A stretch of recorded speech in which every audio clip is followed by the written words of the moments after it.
Hello, good morning and welcome to NewsX. We're live on DSTV channel 421, Go TV channel 125, across all our social media handles. We're Joy News on TV. Coming up within the next 60 minutes, opposition National Democratic Congress hit the streets today as they demand the Electoral Commission conducts a forensic audit of the voters' register. We're live in every region of the country. Also coming up, research from the presidency predicts a runoff ahead of the 2020 December 7 polls. We have details as over 80% of voters surveyed have already decided which party they will support. We have these plus business within the next 60 minutes. Please take a seat and be my guest.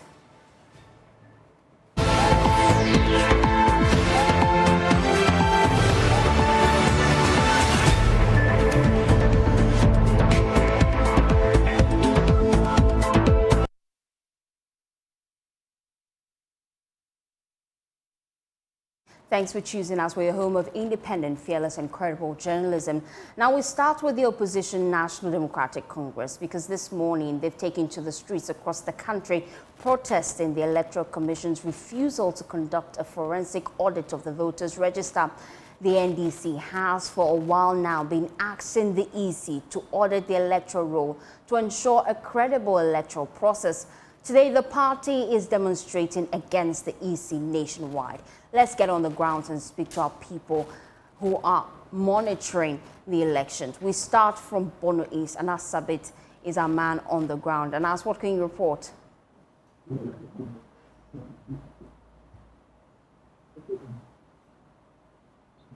And as you have to unmute for me to hear you clearly, what's happening in Bono East?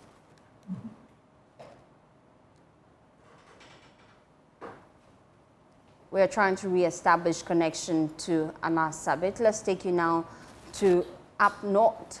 Martina Bugri joins us live with updates on the NDC protest. What's the turnout so far? They are still assembling, and we had a heavy downpour this morning. Started around 4 and went through to about 8 o'clock, and so that has actually stalled the starting of the programs. They should have started by now, but we have them gathering now, and we are anticipating that in the next 30 minutes we should be hitting the streets with them. Earlier on, there was an interaction with the Tamale South MP and then former minority leader. He was talking of they trying to change the route, but the police insist that they would go by the routes that they have established. And so that is what the little that I can say about what is happening. But it looks like they are just about setting up. I have seen groupings of people assembling and exiting the Jubilee Park where the gatherings started moving. I can see heavy security presence there. Walk us through the route that they will take this morning.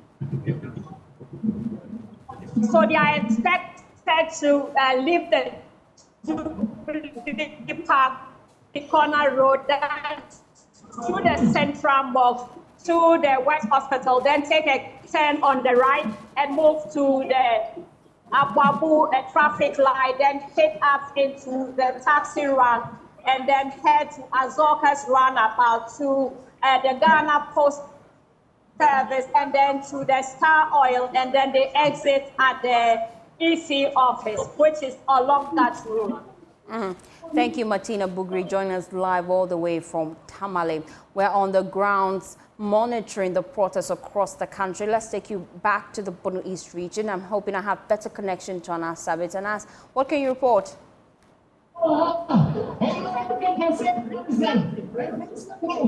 And for Steve, you can hear me. We are live here at the Techiman Congo Park, where thousands of party people, members of the NDC, and then other CSOs plus some concerned people are expected to commence the enough demonstration to the principal street of Techiman, and then end up at the regional EC office. I have with me here the regional communications officer of the party, Mustafa Mohammed Suleimana, to share with us, the route and then what viewers should be expecting from the regional versions of this particular exercise. Let me welcome Mustafa quickly and then have him address us on this particular topic. Mustafa, what are we to expect today as your people are marching towards the Chiman? Thank you, Brother Sadi. Greeting to all your viewers this morning. As you are aware, we're expecting about 20,000 Ghanaians join rule-loving Ghanaians to take this march through the principal gate of the Chiman to present the petition to the EC boss at the regional office of the EC, telling him our grievances as the EC has refused to grant the request or the forensic audit that ends. How many? I mean, it's at 10 a.m. We are still not starting. What is delaying the exercise here? Yes, what is delaying the exercise actually is the population that has come. We are expecting about 1,000 from through east, through west, city east, city west. Expecting 2,000 from Interpol North to Interpol South, 7,000 from Fransa South, 4,000 from Fransa North, then 10,000 from the almighty Tichiman South, the post constituency and the regional capital, and our brothers from Tichiman North, Honorable Elizabeth Society, will also provide about 5,000. So as you have seen, the past marches, and this march is apolitical. It's Ghanaian. That is why you don't see party colors put around. We have MPPs who are joining us. Because during the weekend, when I attended lecture, a student have been hey, I want to join the demonstration. I want to say, but you are an MPP, and why do you want to enjoy this? Yes, I'll see what the EC is doing. The EC wants to bring chaos to the country because when we FPP were in opposition, we called for this policy and the EC, by the shall have said, granted. 2016, the same was done. But why is it that current people are calling for this policy for the betterment of Nigeria? So I'm joining us. You can join, but never come into party.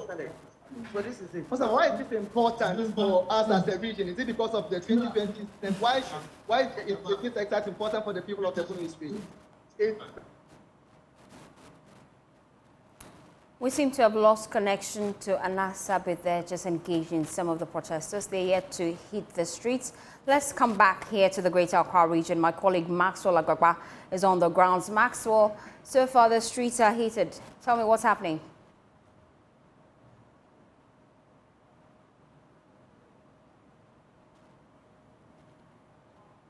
National Communications Officer for the NDC. The National Communications Officer for the NDC is addressing the protesters now, and in the next 5 minutes they will be moving to their destination. And he's been urging the crowd not to move faster, and that it is not a walking competition, and that they should take their time. They should take their time and walk. I'm not doing this for nothing. Look at the wind blowing. It's a wind of change blowing. And whether Jimensa likes it or not, change. They will God bless all of you. Nobody. Yeah. Let's give way. So now the match is about to start. The protest is about to start.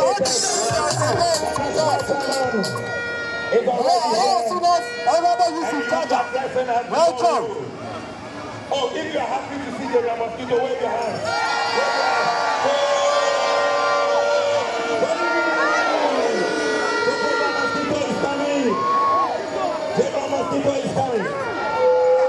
The chairman of the party, Johnson Asiedu Nketia, will be addressing the protesters before they move. But first, it will be the Director of Elections for the NDC, Dr. Edward Omanibuama. So we are struggling trying to get him in the bed of that truck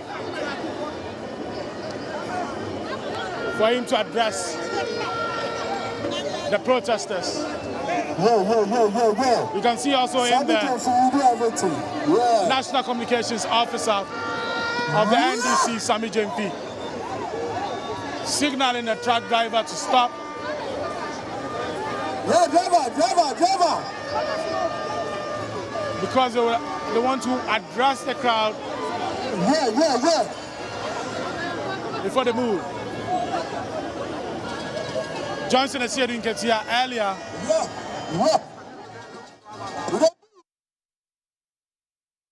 Away from the Greater Accra region, let's take you now to the Ashanti region. Nana Wachi Adam is on standby. Nana, what can you report?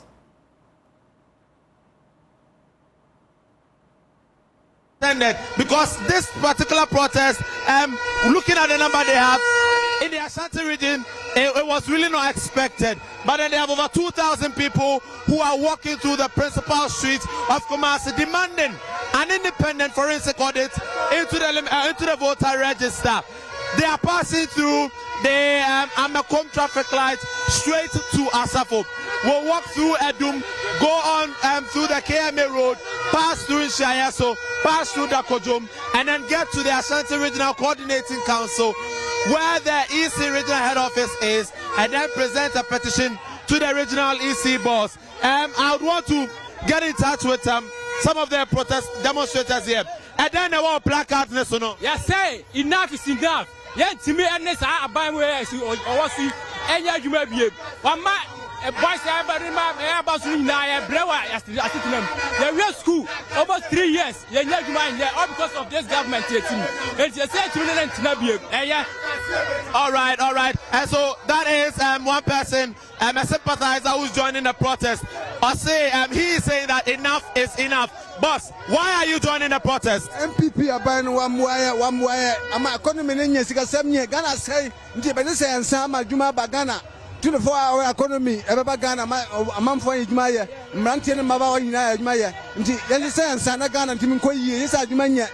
All right, thank you so much. I want us to have a feel of how the protest is, how the demonstration is ongoing, and the regional executives are in there, inside the crowd, and most of them who have joined me on the streets here.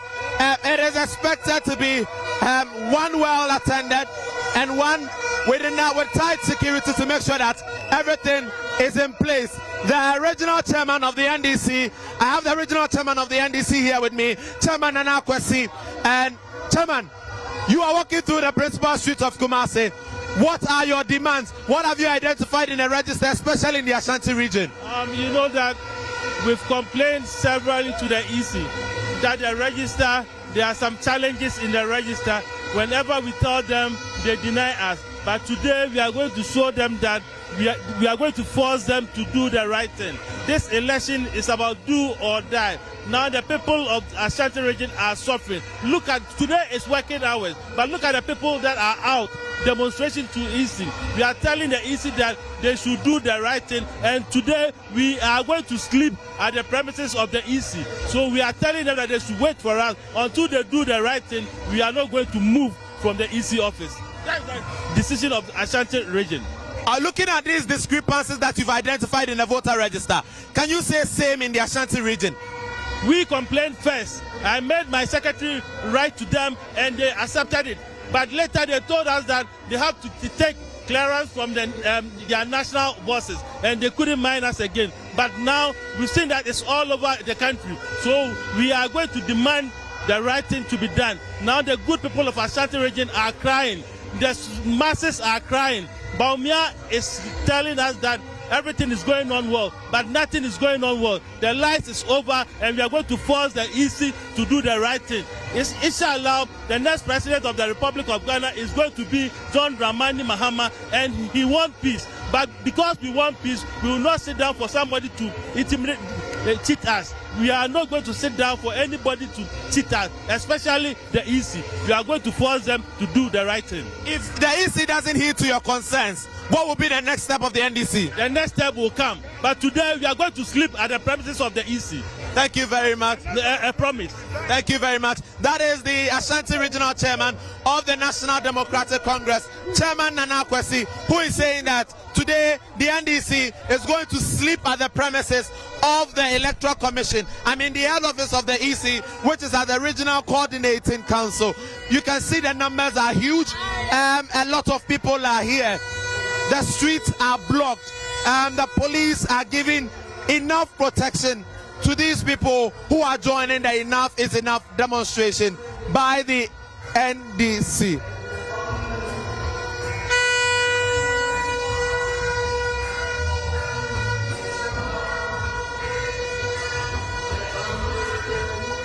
And out for this demonstration, the NDC believe that the Electoral Commission has a sinister agenda and they're hitting the street to demand an independent forensic audit of the voters register.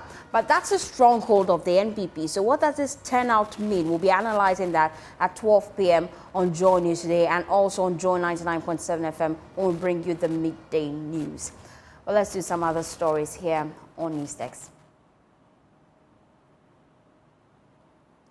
A survey conducted by the Office of the Presidency has revealed a runoff in the December presidential elections. Now, according to the report, neither the governing New Patriotic Party or the opposition National Democratic Congress is likely to secure an outright majority in the first round.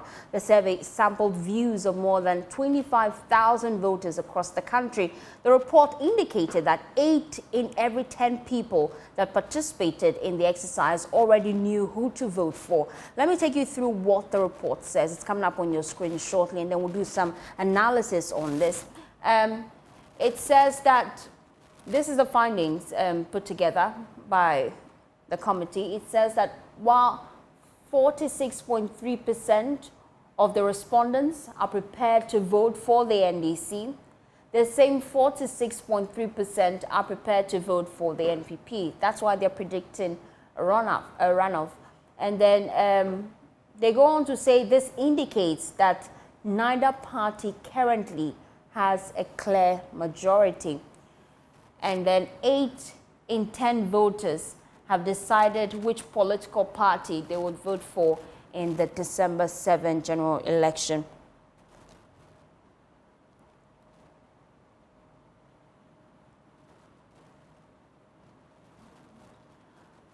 Well, also, the former President Mahama is currently more visible in the constituencies based on the findings. It means he's doing a lot of groundwork.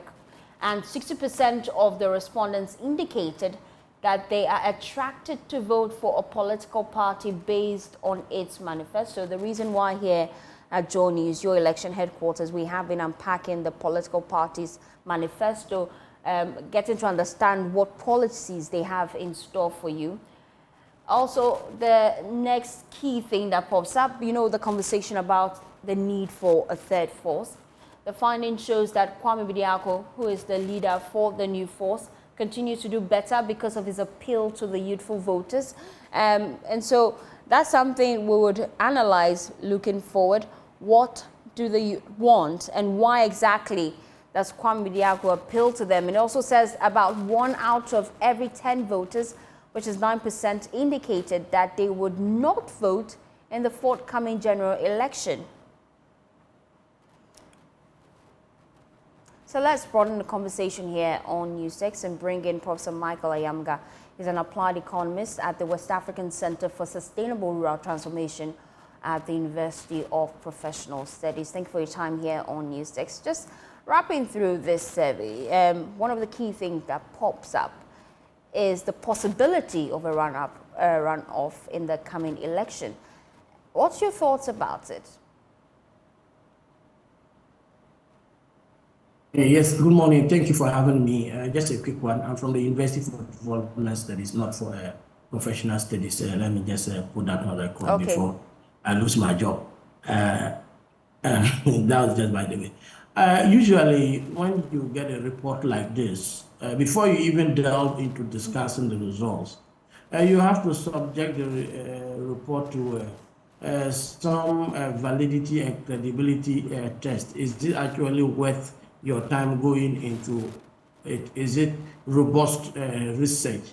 Does the methodology reflect what happens in an election, or does it take into account how voting patterns occur in the country and the attempt to capture these dynamics in the poll before you even go to discuss the numbers? And looking at the report, it's laughable. I just think that this wouldn't even pass as a BSc dissertation, just looking at the methodology. We are talking of an election where you have one party basically doing well in 2 regions and winning the elections, and the others doing well in even 7 or 8 and still losing the elections. And you go on to say you are doing multi-state sampling, and you end up selecting 5 constituencies, electoral areas randomly, and then going on to select individuals based on their registration, and now looking for those individuals to interview them. That is one of the problems. The methodology is flawed. I wouldn't even accept that for a BSc dissertation. Then you go to table 2.1. You look at the distribution of the voters based on what you call it, their employment. And you have, for example, just in the male category, fishermen and farmers being 60%, 60.8%, teachers being 58.4%, traders being 26.6%, artisans being 57%, and even if you allow for multiple responses, you are not going to come up with this. And it magically adds up to 48.9%. First of all, you have a distribution that actually doesn't reflect reality. And you go on to begin to make projections based on this. So I feel that methodology-wise, and even the presentation of the data, this is probably someone who either sat in his office, took money, and then did his things, or he sent probably very inexperienced teaching assistants. I can assure you that my teaching assistants will do a better job at this than what I'm seeing. So it's laughable. I don't think that this deserves our discussion. But for argument's sake, let's go into it and then look at how bizarre the results are. First of all, I want to even make a caveat. What has the presidency and others got to do with opinion polls at this point in time? I think that it only adds to the speculations that the presidency is trying to influence the elections in one way or the other. If I were the one in office now, what I would try to do is to cool the temperature and to ensure that we have a very convenient atmosphere to campaign and let the issues win the day. This poll that has been hurriedly done, poorly written, and poorly presented has the tendency of whipping up tensions and preparing the electorate for some disturbances based on this one. The other thing is that this poll is an outlier. Every poll that has been conducted by every credible institution in this country has gone the other way. So I was particularly interested in knowing why this poll is different. And when you look at the methodology, I'm not surprised.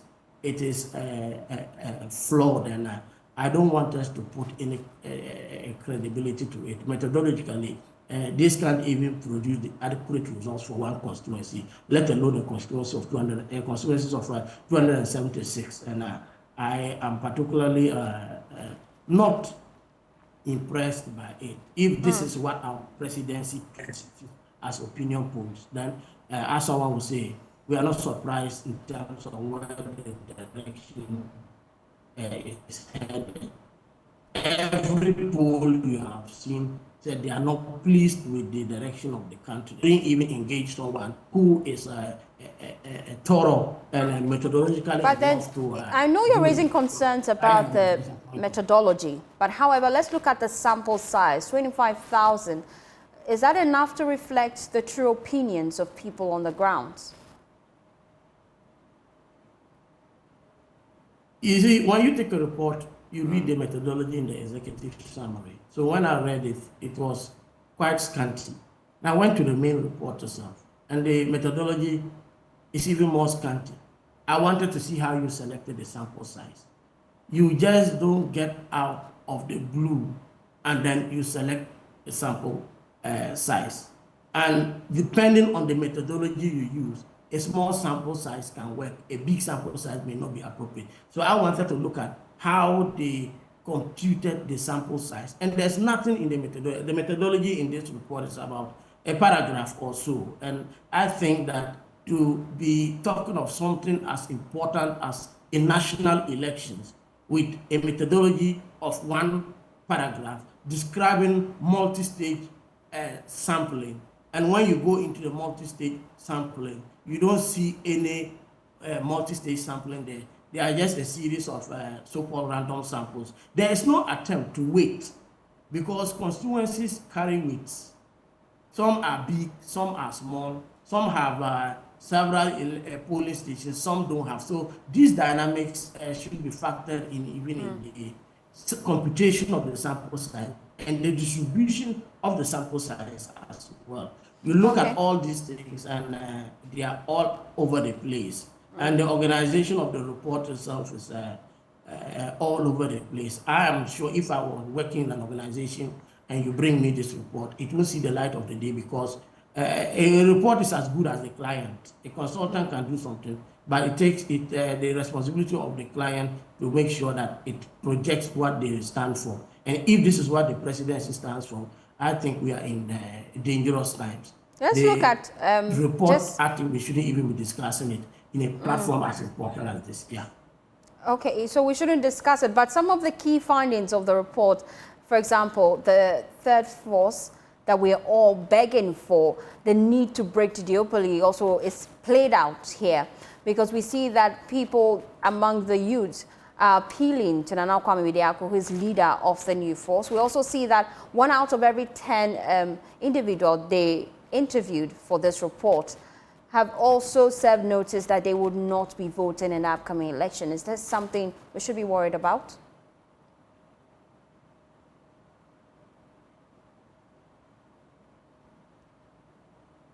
You see, again, this is something that goes on the contrary.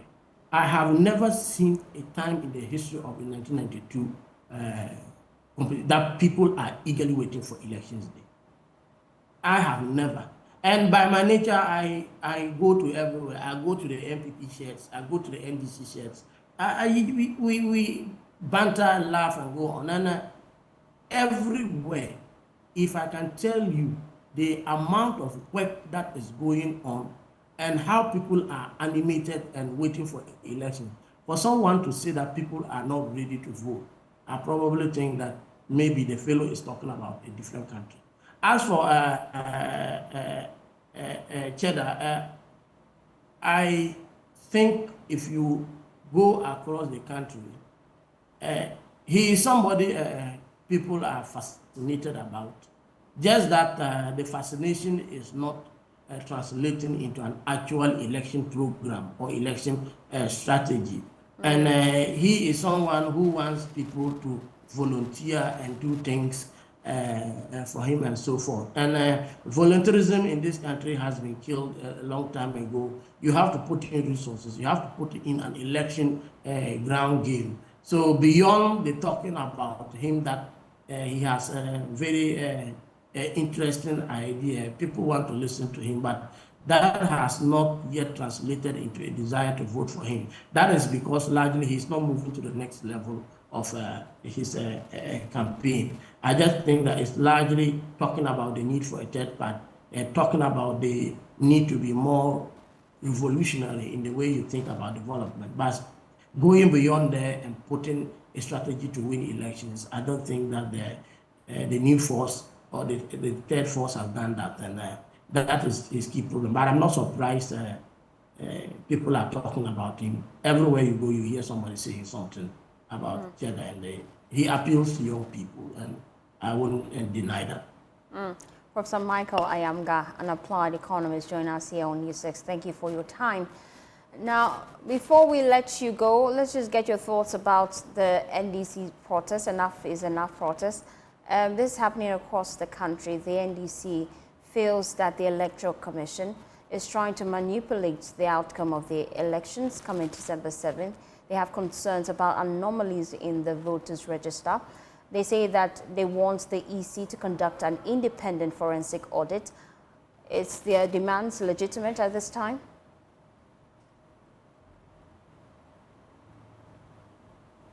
You see, if you look at, again, poll after poll, opinion after opinion, the trust in the Electoral Commission is at the lowest. And we normally say that too much meat doesn't spoil soup. So here is the case, the meat in the soup is not even enough. So is there any barrier, any reason why the EC wouldn't want to add that layer of credibility and integrity to its work by submitting to this largely benign request from the NDC and its what do you call supporters? For example, calling for a forensic audit of the electoral register is something, if I were at the Electoral Commission, I would jump at it, because at the end of the day, it is going to, first of all, allow us to work on our own mistakes. And then secondly, also assure every actor in the elections that we are doing our best to ensure that the elections are free, fair, and credible. And the Electoral Commission is not helping. And these demonstrations, as we can see in other countries, can go anywhere. And we shouldn't be allowing things to get to this level.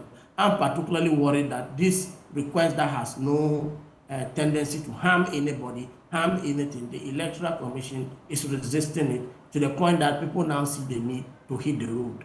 If you compare or juxtapose what the Electoral Commission is doing against polls that are coming out from the presidency predicting a runoff against every other election opinion poll in this country, you add these two and you say we have a recipe for disaster and a disaster in waiting if the EC doesn't change its stance and allow for a more engaged processes where it carries along all the actors in the elections to ensure that at the end of the day we can beat our chest and say this is something we work together, this is something everybody has confidence in. The EC loses nothing from yielding to the demands of the NDC, its supporters, and other political parties. More so now that more than the NDC is calling for this so-called forensic audit and calling for the need to be more open. If you go all the way back to the limited voter register, where the Electoral Commission decided to do this in the regional capitals, therefore placing somebody's ability to fare him or myself in electoral district capital to register was already one step in suppressing voters and then also making it difficult for people to vote. Some alarm was raised. If I were in the Electoral Commission, I would take a second look at it, because the cost of voting, I think, should be zero to the one voting. That is when we have true democracy. Unfortunately, the EC is not allowing us to trust them. Thank you, Prof. As we wrap up the conversation, let's take you now to my colleague on the ground, Fred Kwame Asare. He's also monitoring the situation as the NDC hits the streets to protest the EC's conduct. They are demanding an independent forensic audit of the voters' register. Across the country, they would be submitting petitions to the EC's office. Fred, what can you report for us? At about 9 p.m. in the Volta regional capital, the protesters are strong in the streets of Wu in demanding the EC to undertake an audit of the register. They started a procession at the 3K Road Junction or NDC Park, where they went through the whole market, whole station, and then through the principal street of Wu. Currently, they are around Civic Center, heading towards the Ahwewan about before the sent back to the EC to present their application. I must say the numbers there are quite large. The NDC Regional Secretary James Dunu mentioned that they are expecting about 20,000 people from across the region to participate in this particular demonstration. Here in the Volta region, some issues were raised about the voters register. In the whole central constituency, executives of the opposition party mentioned that they have identified illegal transfer of voters. They've also identified that names of diseased persons are still on the register, and then also they are demanding that the EC undertake an audit of the register, where they are mentioning that, like I said earlier, illegal transfer of votes. Some people have also not found their name on the register during the voters register exhibition exercise. In particular, mention of the Deputy Volta Regional Secretary of the NDC, he was not able to find his name. And then in the Hohoe constituency also, there have been some issues raised by the NDC with regard to the voters register. They mentioned that they are alleging that the voters register in the Hohoe constituency has been polluted, with particular mention of the Litoji register, where they said the population of people in the area is about 800, but then on the register, they noted that they have about 2,000 people registered in the Litoji area who would participate in the voting on the general elections on December 7th. So these are some of the issues here in the Volta region that the NDC have raised with regard to the discrepancies or irregularities identified by the opposition party with regard to the voters register heading into the general elections on December 7th.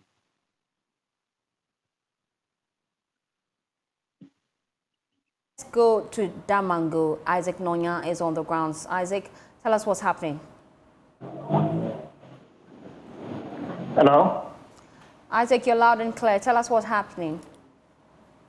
Yes, demonstrators have hit the streets, gathered from all 7 districts in the region, and they started from the regional party office. I will speak, all regional and constituency executives are those leading the front of the demonstrators. Traffic has jammed in town, and there's greater number of police visibilities. All the checkpoints that these people are going to, demonstrators are able to pass through, there are police visibility there. You can count close to 8, 9 of police officers who are lined up at the joints, waiting for wherever they will exit and then also pass through. Businesses are, this is happening in the business town of Damago. A lot of traders have abandoned their goods and they have joined the demonstrators. We have mechanics. I start right in front of a mechanic shop. They have closed the place. They are with the demonstrators. And then those who were not able to join them are meeting them at the joint. They are standing at the joint waiting for where they will pass. They will end up at the regional office, at the regional commission, where at the moment there's enough visibility there. There's a blockade there to make sure that nothing unlawful happens there. And then the NDC officer will come and present the petition for them to receive and then also respond to them. Thank you, Isaac. Join us live from the Savannah region.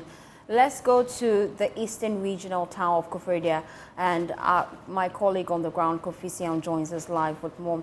Kofi, have you hit the streets already? Kofi, you have to unmute for me to hear you clearly. I'm losing connection to you.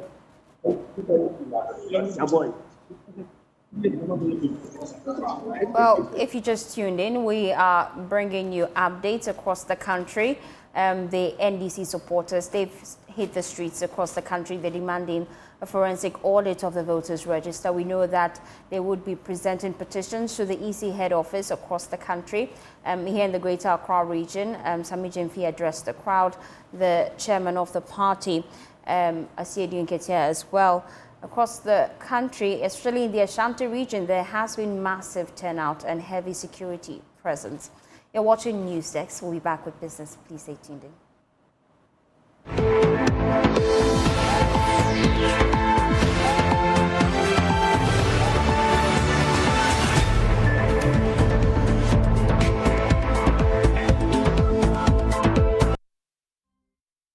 It's time for Business on Newsdesk. My name is Winston Taki, and now to our first business story. The Bank of Ghana has underscored the critical need for capacity building to address macroeconomic imbalances across the sub-region. Here's more from the opening of the joint IMF and WAFM regional course on financial programming and policies in Accra. The joint IMF and the West Africa Institute for Financial and Economic Management regional course on financial programming and policies is meant to give participants the skills and knowledge that will help them to diagnose macroeconomic imbalances on nations. In a speech read on behalf of the Governor of the Bank of Ghana, Dr. Ernest Addison, advisor of the Governor, Dr. Stephen Opata, emphasized the need for capacity building while highlighting the growth in the banking sector. Capacity building has become an integral component of IMF's mission, aside policy advice through surveillance to member countries and financial assistance extended to member countries in crisis. I'm therefore glad that these institutions have teamed up to build capacity in the sub-region to enhance our ability to diagnose macroeconomic imbalances and design appropriate policies to correct them. Seeing the banking sector remain stable, liquid, and profitable. And significant profits were recorded in 2023, helping to correct losses from 2022. IMF team lead Owen Barrett emphasized the scope of the program. With the fund, it's the first course our own staff take when they enter in as new staff. It really brings together a lot of the other courses where we then go into more detail on specific sectors. So ICD, we have a large range of other courses where you then go into more detail on the fiscal policy, monetary policy, exchange rates, and so on. But financial programming brings it all together and gives you that broad picture. The other thing that's really good about it is it's very practical. We bring back some of the macroeconomic theory you've learned in your undergrad and your master's, but we try to take as practical of an approach as we can. So it's something you can really use in practice in your agencies. Director General of the West Africa Institute for Financial and Economic Management, Dr. Baba Musa, commended the countries within the sub-region for improved economic outlook. But countries have taken measures, they have stabilized the debt ratios, and generally what we see is that there's prudent fiscal management in most of the countries, and therefore it has stabilized and the repayments is being made. Of course, there are issues of reorganization and rescheduling, but in most of our countries, I think the debt situation is really being addressed, and the debt sustainability outlook is also looking good. The 2 weeks program will see participation by country officials from central banks and ministries of finance of Cape Verde, the Gambia, Liberia, Nigeria, Ghana, and Sierra Leone.